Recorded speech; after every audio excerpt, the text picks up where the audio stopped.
They took my siblings to the beach and said, "It's better you stay behind and work." When they returned, my room was stripped bare and every picture of me was missing from the walls.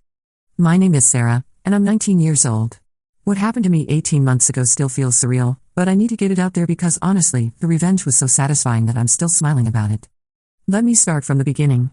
I lived with my dad Marcus, my stepmom Jennifer, and my two younger half-siblings, Emma, 12, and Tyler, 10. My biological mom passed away when I was 7, and dad remarried Jennifer when I was 9. For the past 10 years, I've been the built-in babysitter, house cleaner, and general unpaid labor in this household. Don't get me wrong, I love Emma and Tyler. They're good kids, and it's not their fault their mom treats me like hired help rather than family. But Jennifer? She's been making my life miserable since day one, and my dad just goes along with whatever she says to keep the peace. The breaking point came during spring break my senior year of high school. I had been working part-time at a local cafe to save money for college while maintaining a 3.8 GPA. I was exhausted, stressed about graduation requirements, and desperately needed a break. When Jennifer announced they were planning a weekend trip to Virginia Beach, I was actually excited. I started mentally packing, thinking about how nice it would be to relax by the ocean. That's when Jennifer dropped the bomb. "Actually, Sarah, it's better you stay behind and work," she said casually while loading the dishwasher. "Someone needs to deep clean the house while we're gone, and you could pick up extra shifts at the cafe. Emma and Tyler are so excited for some quality family time." I felt like I'd been slapped. Family time? I'm family too. Jennifer turned around with that fake sympathetic smile she's perfected. "Oh honey, you know what I mean. The kids need one-on-one attention from their parents.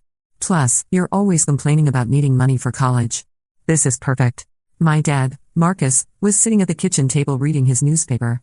I looked at him desperately, waiting for him to say something, anything, to defend me. Instead, he just nodded along. "Jennifer's right, kiddo. You'll be more productive here anyway." My heart shattered. Kiddo. That's what he used to call me when I was little and he actually paid attention to me. Now it just felt patronizing. "But I haven't had a real break in months," I protested. "I've been taking care of Emma and Tyler every weekend, doing all the household chores, working, and keeping up my grades. I need this trip." Jennifer's expression hardened. "Sarah, we've given you a roof over your head and food on the table for 10 years. The least you can do is contribute to this family instead of being selfish." That word, selfish, echoed in my head.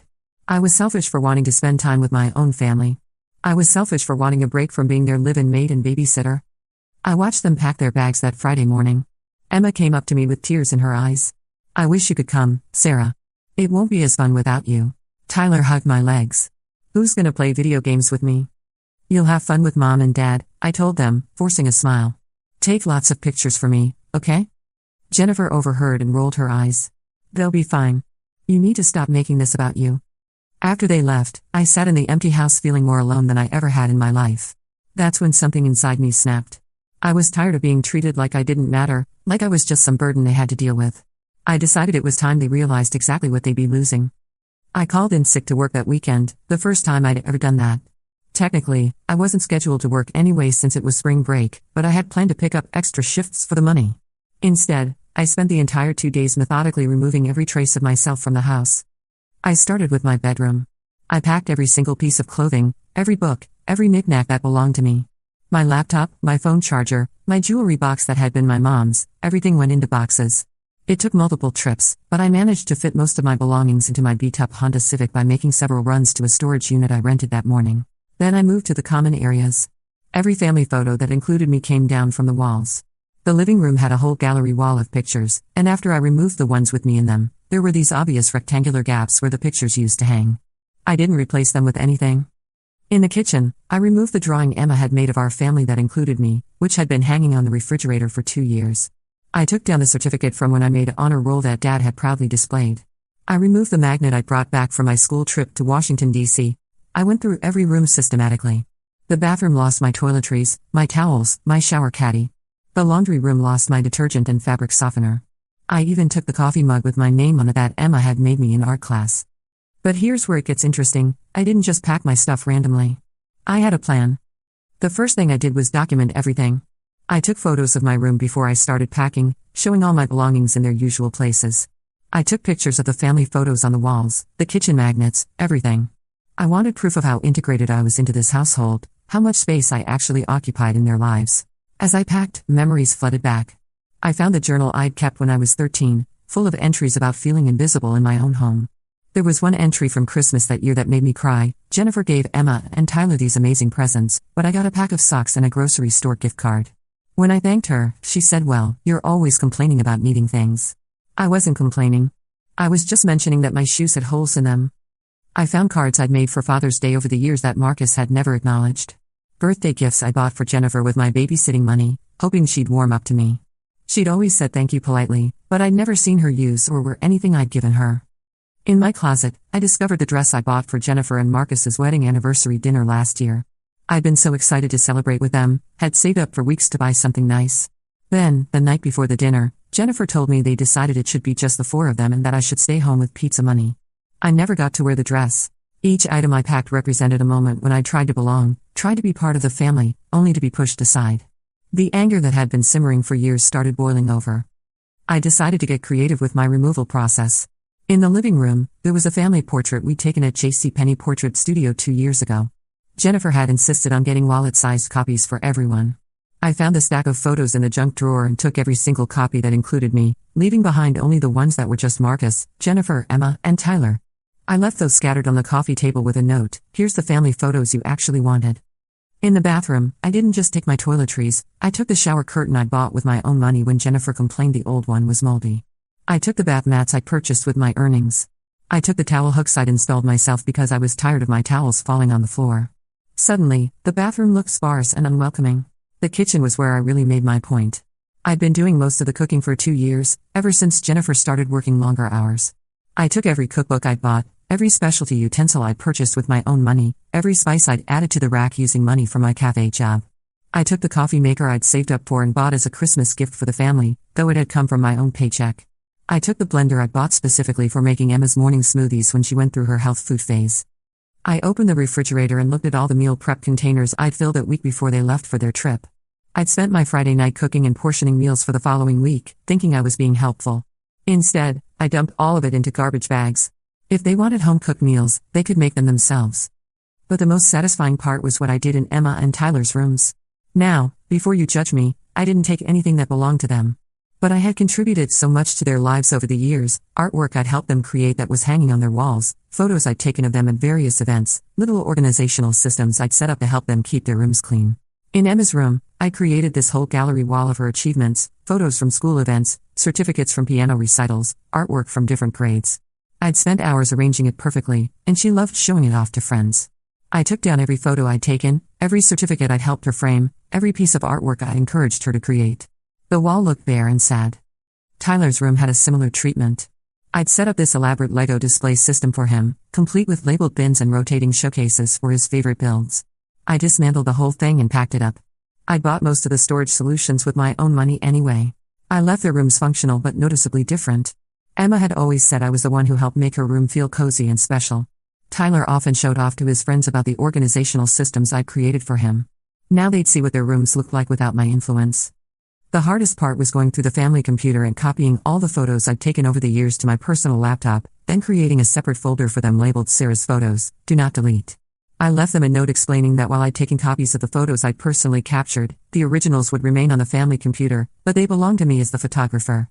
Years of memories: Emma's first day of middle school, Tyler learning to ride a bike, Christmas mornings, birthday parties, I'd documented all of it. I found videos I'd taken of Tyler's soccer games, Emma's piano recitals, family movie nights. Hours of footage of their lives that I'd carefully edited and saved. All of it went with me. As I worked, I started finding things I'd forgotten about, like the time capsule I'd helped Emma and Tyler create when they were younger. We'd planned to open it when Tyler turned 16. I took that too, along with the photos we'd taken during the creation process. If they wanted to exclude me from family activities, they could exclude me from family memories too. The more I removed, the more obvious it became how much I'd contributed to making that house a home. I'd painted Emma's room when she decided she hated the pink Jennifer had chosen. I'd helped Tyler rearrange his furniture at least 6 times to optimize his space. I'd hung pictures, organized closets, fixed squeaky hinges, and assembled furniture. I'd been the one to research and buy the outdoor furniture on the patio. I'd planted the flowers in the front yard that Jennifer always got compliments on. I'd chosen the throw pillows in the living room that made the couch look more inviting. All of it came with me or went in the trash. By Sunday afternoon, I was emotionally and physically exhausted, but I wasn't done. I had one more phase of my plan to execute. See, my best friend Madison's family had been trying to convince me to move in with them for months. Madison's mom, Patricia, had known my biological mother since they were kids, and she'd always felt protective of me. She'd witnessed how Jennifer treated me and had repeatedly offered me their spare room, especially since Madison was heading off to college in the fall anyway.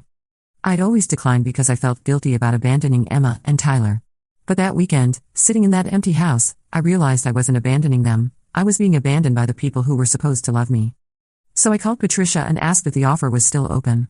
She drove over immediately with Madison and her dad Robert to help me move. Patricia took one look at me and wrapped me in the biggest hug. "Sweetie, you should have called months ago," she said. "You're family to us." They helped me load everything into their SUV and my car. Patricia was horrified when I explained what had happened. "They went to the beach without you?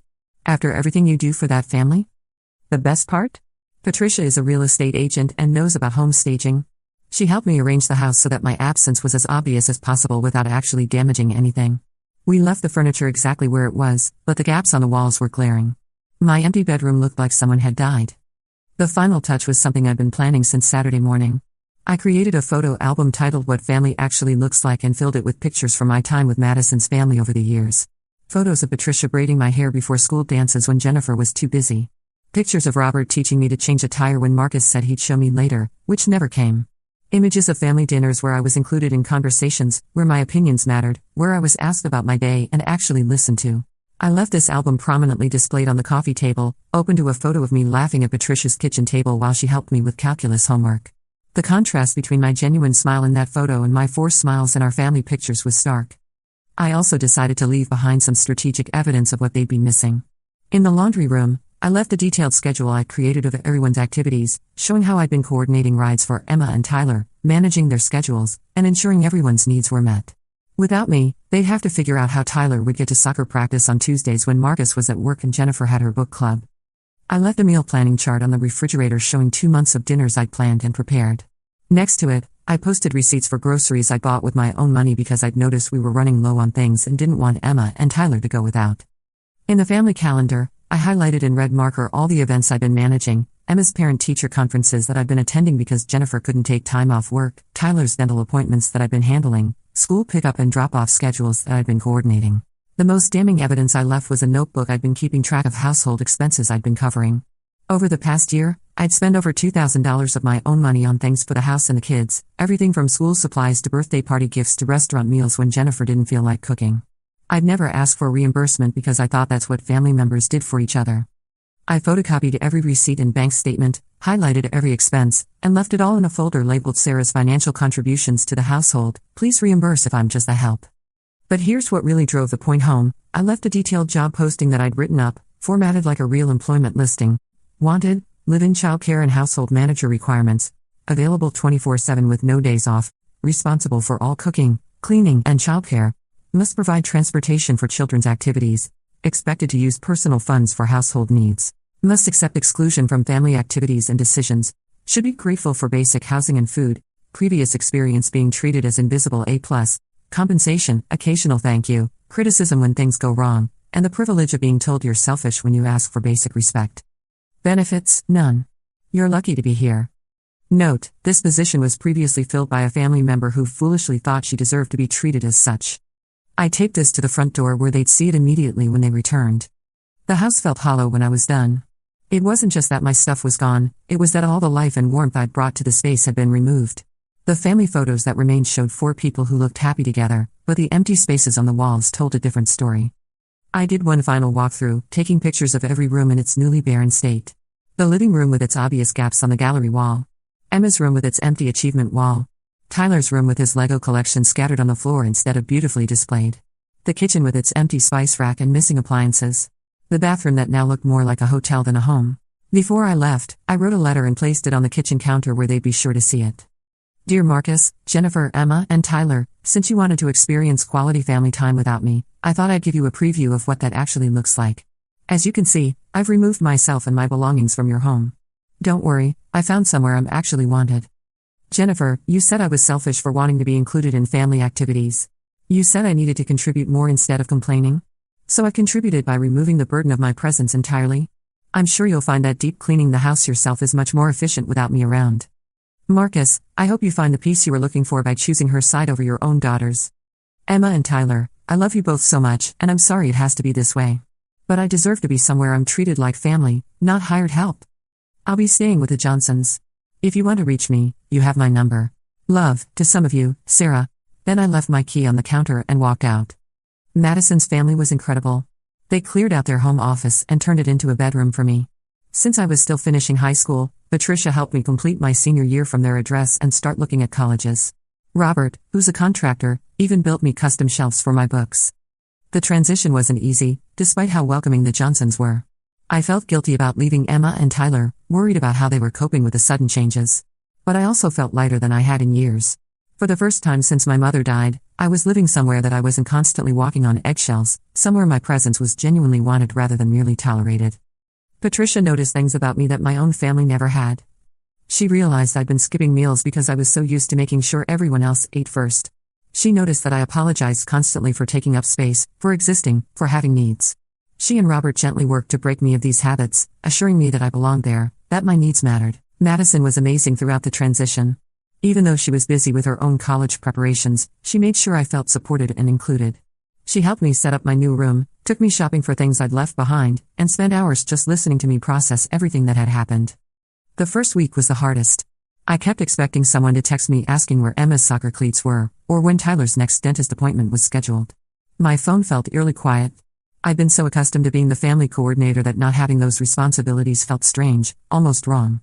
But the Johnsons helped me realize that this feeling was part of the problem. I'd been so conditioned to be useful that I'd forgotten how to just be valued for who I was, not what I did. Patricia sat me down one evening during my first week there and said something that stuck with me. Honey, love isn't something you earn by being useful. Real love is unconditional. You shouldn't have to constantly prove your worth to people who claim to care about you. It was during this time that I started to understand just how toxic the situation at home had really been. Living with the Johnsons, I could see the difference between a functional family dynamic and what I'd been experiencing. Robert and Patricia disagreed sometimes, but they talked through their differences respectfully.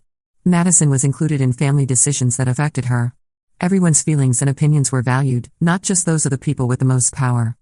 I also started to realize how isolated Jennifer had made me feel from extended family and friends. She'd always made subtle comments about how I spent too much time with Madison's family, how I was always running off instead of being home to help. She discouraged me from staying in touch with my mother's side of the family, claiming it was too painful for Marcus, and that I needed to move forward rather than dwelling on the past. But Patricia helped me reconnect with my maternal grandmother, Linda, who lived about 3 hours away.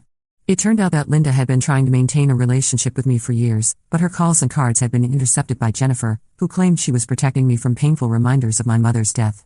When I called Linda and explained what had happened, she was heartbroken but not surprised. She'd suspected something was wrong when my responses to her letters became less frequent and more generic.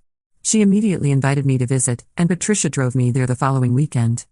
Being with Linda was like finding a piece of my mother I thought was lost forever. She had photos of my mom that I'd never seen, stories about her childhood that no one had ever shared with me. She also had some hard truths about Jennifer that helped put things in perspective. Your stepmother called me about 5 years ago, Linda told me as we looked through old photo albums. She said you were having a hard time dealing with your mother's death and that contact with our side of the family was making it worse. She asked me to back off for your sake. This revelation hit me like a truck. I'd been 15 when my contact with Linda had suddenly dwindled. I'd assumed she'd lost interest in maintaining a relationship with me, that maybe it was too painful for her to see me because I looked so much like my mother. I should have pushed harder, Linda continued, tears in her eyes. I should have insisted on talking to you directly. But Jennifer seemed so concerned about your well-being, and your father backed her up when I called him. I thought I was doing what was best for you. Learning about Jennifer's manipulation made me angrier than I'd been about the beach trip exclusion. She hadn't just treated me poorly, she'd actively worked to isolate me from people who loved me. She'd stolen relationships from me, stolen pieces of my mother's memory, stolen connections that could have made me feel less alone during those difficult teenage years. But the real validation came Monday morning when my phone started blowing up. First, it was Emma calling, crying. Sarah, where are you? Your room is empty and Mom is freaking out. Then Tyler, confused and scared. Did you move away forever? But the call that satisfied me the most was from Marcus. Sarah Elizabeth, you get back here right now. You can't just leave like this. Actually, I can, I told him calmly. I'm 19 years old, and I'm tired of being treated like I don't matter. You're being dramatic. Come home so we can talk about this. Home? I laughed, and it sounded bitter even to me. When was the last time it felt like home, Dad? When was the last time you defended me when Jennifer treated me like garbage? When was the last time you included me in family decisions or activities? Silence. I thought so, I continued. I'm staying where I'm wanted. Jennifer grabbed the phone from him. Sarah, this is ridiculous. You can't just abandon your responsibilities. What responsibilities? You mean the ones you never asked if I wanted? The ones where I get all the work and none of the benefits? I'm not your live-in babysitter anymore, Jennifer. Those children love you. How can you do this to them? This made me laugh again. I'm not doing anything to them. You created this situation when you decided I wasn't family enough to include in family activities. You wanted to see what family time looked like without me. Well, now you know. The calls continued for days. Emma and Tyler were devastated, which broke my heart, but I stood firm. I arranged to meet them at a local park twice a week, away from the house and away from Jennifer. Marcus tried the guilt trip approach. Your mother wouldn't have wanted this. That's when I got angry. Don't you dare bring my mother into this. My mother would be appalled at how you've let your wife treat me. She would have never allowed me to be excluded from family activities or treated like hired help in my own home. 2 weeks later, Patricia ran into Marcus at the grocery store. She told me later that he looked exhausted and stressed. Apparently, Jennifer was struggling to keep up with all the household tasks I'd been doing, plus watching Emma and Tyler without my help. Patricia said Marcus asked how I was doing, and when she told him I was thriving, he just looked sad and walked away. The turning point came a month later when Tyler had a soccer game. I'd been going to all his games since he started playing, and I wasn't about to stop now. I sat in the stands with Patricia, far from where Marcus and Jennifer were sitting. Tyler scored a goal and immediately looked up at the stands, scanning for me like he always did. When he spotted me, his face lit up and he waved enthusiastically. I cheered and waved back, and he beamed. After the game, he ran over to me instead of going to his parents first. Sarah, did you see my goal? Coach said I'm getting really good. I saw it. I'm so proud of you, buddy, I said, hugging him tight. Emma joined us, and we took selfies together. I posted them on social media with a caption so proud of my amazing little brother. Never missing a game. That's when I noticed Jennifer watching us from across the field. She looked angry, but more than that, she looked worried. Marcus was standing next to her, and for the first time in years, he looked like he was questioning her instead of just going along with whatever she said. After the game, Marcus approached me while Jennifer was helping Tyler get his gear together. Sarah, can we talk? We're talking now. He looked uncomfortable. I mean really talk. About everything. I studied his face. He looked older than I remembered, tired. What's there to talk about, Dad? You made your choice. I made a mistake, he said quietly. I've been making mistakes for a long time. This surprised me. Marcus never admitted when he was wrong about anything. Jennifer's been. She's been struggling since you left. The house, the kids, everything. She didn't realize how much you were doing. I tried to tell you both for years that I was overwhelmed. I know. I should have listened. He paused, looking down at his hands. The house feels wrong without you. Emma cries every night asking when you're coming home. Tyler keeps setting a place for you at dinner out of habit. My heart ached for the kids, but I stayed strong. That's not my fault. No, it's not. It's mine. He looked back up at me. Jennifer wants to talk to you. She wants to apologize. I almost laughed. She wants to apologize because she needs her free babysitter back, not because she actually thinks she did anything wrong. Marcus winced because we both knew I was right. I'm not coming back just to fall into the same patterns, I told him. I'm happy where I am. I'm valued there. What would it take? He asked desperately. What would it take for you to come home? I thought about it seriously. Honest? I don't think Jennifer is capable of treating me like family instead of hired help. And I don't think you're strong enough to stand up to her when she doesn't. His face fell, and I felt a pang of sadness. Despite everything, I still loved him. The calls continued for days. Emma and Tyler were devastated, which broke my heart, but I stood firm. I arranged to meet them at a local park twice a week, away from the house and away from Jennifer. During our first park meeting, Emma was clingy and tearful. Why did you leave us? She kept asking. Did we do something wrong? It killed me to see her blame herself. I sat her down on a bench and explained as gently as I could. You and Tyler didn't do anything wrong. I love you both so much. But sometimes adults make decisions that hurt each other, and I needed to go somewhere where I felt wanted and respected. Tyler, being younger, was more confused than anything. But you are wanted. I want you to come home. I know you do, buddy. And maybe someday things will be different. But right now, I need to stay where people treat me like family all the time, not just when they need something from me. These conversations with the kids were heartbreaking, but they were also necessary.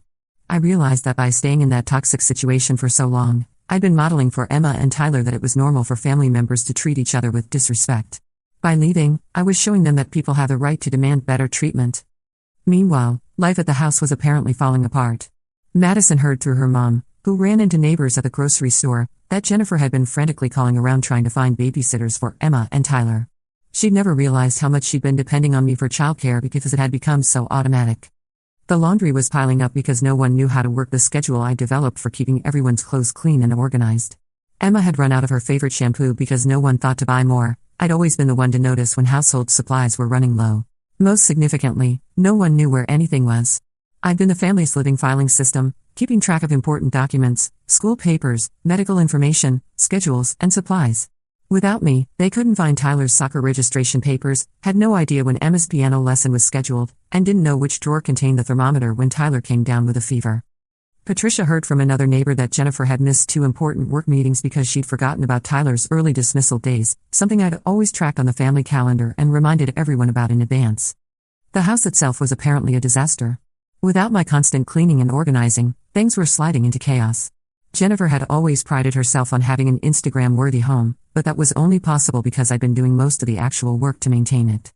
Marcus tried the guilt trip approach. Your mother wouldn't have wanted this. That's when I got angry. Don't you dare bring my mother into this. My mother would be appalled at how you've let your wife treat me. She would have never allowed me to be excluded from family activities or treated like hired help in my own home. This conversation happened during week 3, and it was the first time I'd really let loose on him. I'd been holding back my anger, trying to be mature and reasonable, but his attempt to weaponize my mother's memory broke something open in me.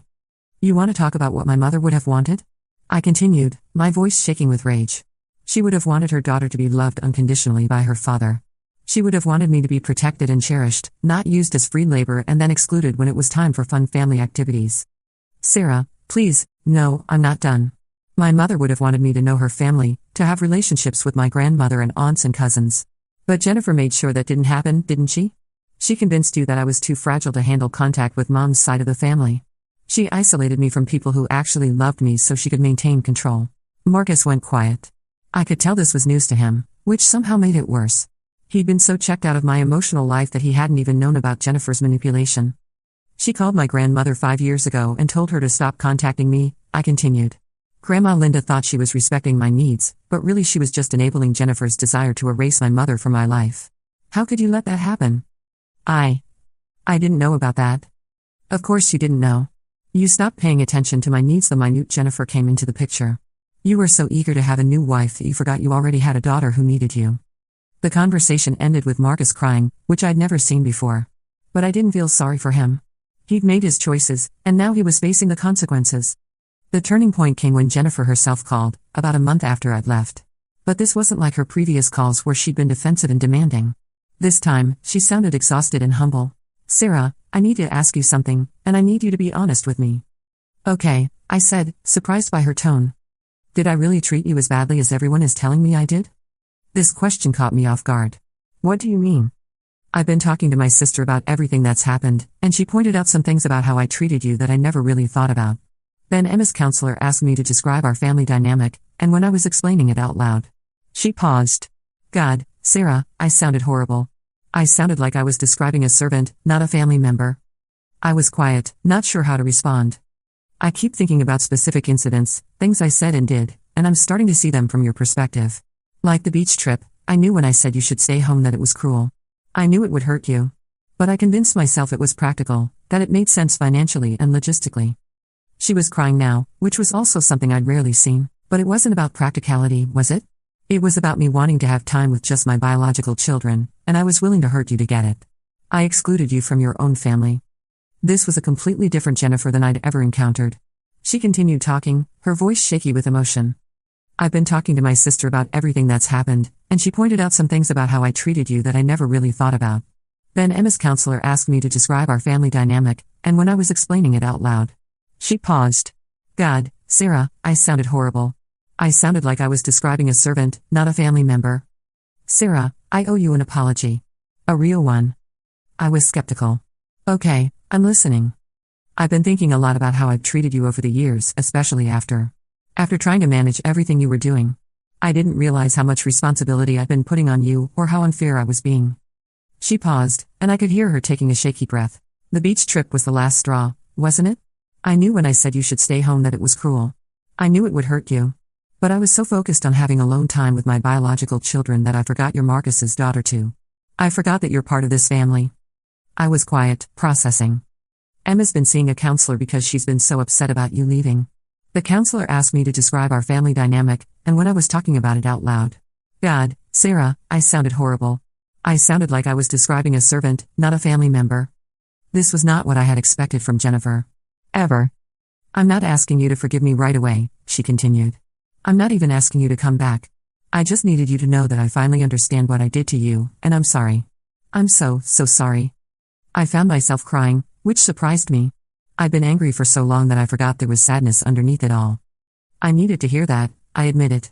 But Jennifer, I can't just come back and pretend everything's fine. Too much has changed. I know. I understand if you can't forgive me. I understand if you never want to live with us again. I miss you. Emma and Tyler miss you. Even Marcus, though he's too stubborn to say it properly, misses you. We talked for over an hour. Jennifer told me about how she'd grown up in a house where she was expected to take care of her younger siblings, and how she'd unconsciously repeated that pattern with me.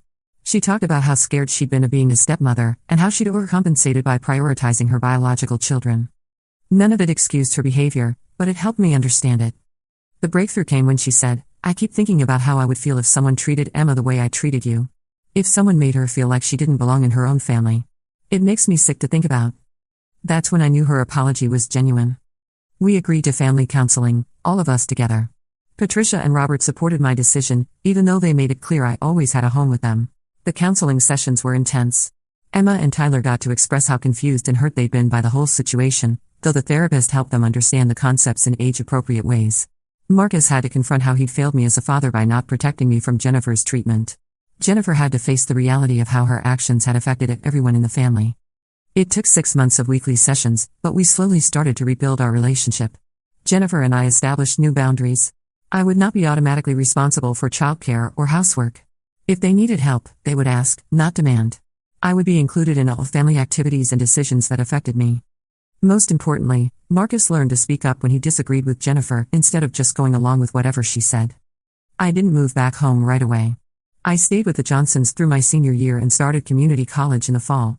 But I began spending weekends at the house again, and holidays and family dinners. The first time Jennifer invited me to go shopping with her and Emma, just because she wanted to spend time with me, not because she needed me to watch Emma, I almost cried. It was such a small thing, but it meant everything.